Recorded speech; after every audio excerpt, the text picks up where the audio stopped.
వచ్చింది అన్నటువంటి విషయం కూడా ప్రశ్నార్థకంగా మారింది. ప్రతి అంశంపైన స్పందించేటటువంటి ముఖ్యమంత్రి చెత్త విషయాలన్నీ, చిన్న విషయాలన్నీ కూడా అతిగా స్పందించేటటువంటి ముఖ్యమంత్రి ఈ యొక్క టీటీడీ బంగారం పైన స్పందించకుండా ఉండడం అన్నటువంటిది చాలా ఆశ్చర్యకరమైనటువంటి పరిణామం. ప్రజల మనోభావాలు దెబ్బతినేటటువంటి అంశం, ప్రజలకు ప్రభుత్వం పైన ఉన్నటువంటి విశ్వాసం తగ్గేటటువంటి ఈ యొక్క అంశం పైన ముఖ్యమంత్రి చంద్రబాబు నాయుడు ఎందుకు ప్రశ్నించడం, ఎందుకు ఆయన సమీక్షించడం లేదు అన్నటువంటి విషయాన్ని కూడా మేము ప్రశ్నిస్తా ఉన్నాం. ఒక్క విషయాన్ని జాగ్రత్తగా గమనించాలి. మొదట ప్రధాన అర్చకులు రమణ దీక్షితులు గారిని ఇంటికి పంపించారు. ఆ తర్వాత 3 ప్రధాన అర్చకుల్ని తొలగించడం జరిగింది. ఎక్కడో ఉత్తర భారతదేశానికి చెందినటువంటి ఒక ఐఏఎస్ అధికారిని, సింఘాల్ని ఈఓగా నియమించడం జరిగింది. ఆ తర్వాత తన స్వంత పార్టీకి చెందినటువంటి యనమల రామకృష్ణుడు గారి వియంకుణ్ణి టీటీడీ బోర్డు చైర్మన్ గా నియమించడం జరిగింది.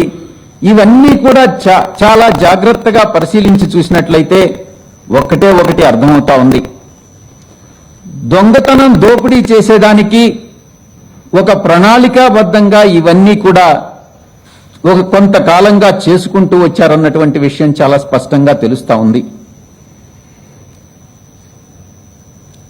ఇక చీఫ్ సెక్రటరీస్ విషయంకి వస్తే, మొదట మనందరికీ కూడా తెలుసు ఐవైఆర్ కృష్ణారావు గారు సిఎస్ గా పనిచేశారు. ఆ తర్వాత టక్కర్ని సిఎస్ గా తీసుకున్నారు. ఆ తర్వాత అజయ్ కల్లాం గారు కొంతకాలం సిఎస్ గా పనిచేశారు, అద్భుతంగా పనిచేశారు. ఆ తర్వాత ఎల్వి సుబ్రహ్మణ్యం గారిని పక్కన పెట్టి పునేటాని సిఎస్ గా నియమించడం జరిగింది. ఆ తర్వాత ఎలక్షన్ కమిషన్ ఇన్వాల్వ్ అయ్యి పునేటాని తొలగించి ఎల్వి సుబ్రహ్మణ్యం గారిని సిఎస్ గా నియామకం చేయడం జరిగింది. చంద్రబాబు పరిపాలనలో ఈ రోజు వరకు మొత్తం 5 చీఫ్ సెక్రటరీలుగా పనిచేసినటువంటి వాళ్ళల్లో 3 చంద్రబాబు పనితీరుని చాలా తీవ్రంగా తప్పుపట్టడం జరిగింది. 2 మాత్రమే వారికి సరెండర్ అయి వారికి అనుకూలంగా ప్రవర్తించడం, నడుచుకోవడం జరిగింది. టీటీడీ ఈఓ సింఘాల్కి నియామకానికి మధ్య ఉన్నటువంటి సంబంధాన్ని ఈ రాష్ట్ర ప్రజలు చాలా సులభంగా అర్థం చేసుకోవచ్చు.